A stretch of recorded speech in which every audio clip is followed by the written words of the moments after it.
અમે મિત્રો આજે આપણે જન્મના દાખલામાં નવું ફોર્મેટ આવ્યું છે તેની ચર્ચા કરીશું.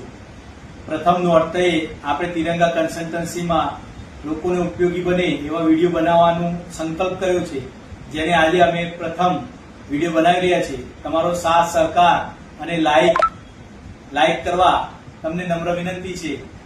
જન્મનો દાખલામાં નવું ફોર્મેટ ઈમેલ ઉપર આવી જાય છે, એટલે જે જૂના ઓલ્ડ દાખલા હોય એમના સુધારો કરાવવો પડશે, એમાં આખું નામ કરાવવું પડશે. એમાં બાળકનું નામ, પછી પિતાનું નામ ને પછી અટક આવે છે.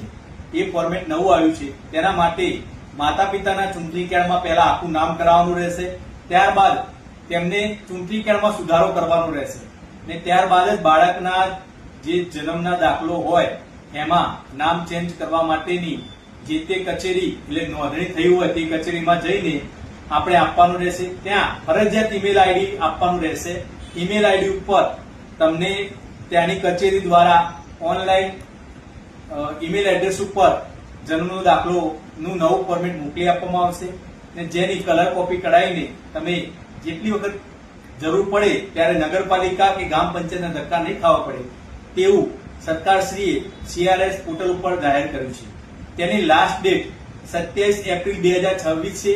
તો 27 એપ્રિલ પહેલા દરેક જન્મનો દાખલો કઢાવી લે અને જે ઓલ્ડ પદ્ધતિથી હતું એનું ન્યૂ ફોર્મેટમાં કન્વર્ટ કરાવી લે, જેના કારણે ભવિષ્યમાં આપને ડોક્યુમેન્ટ બાબતે, જન્મના દાખલા બાબતે તમારે ધક્કા ના ખાવા પડે.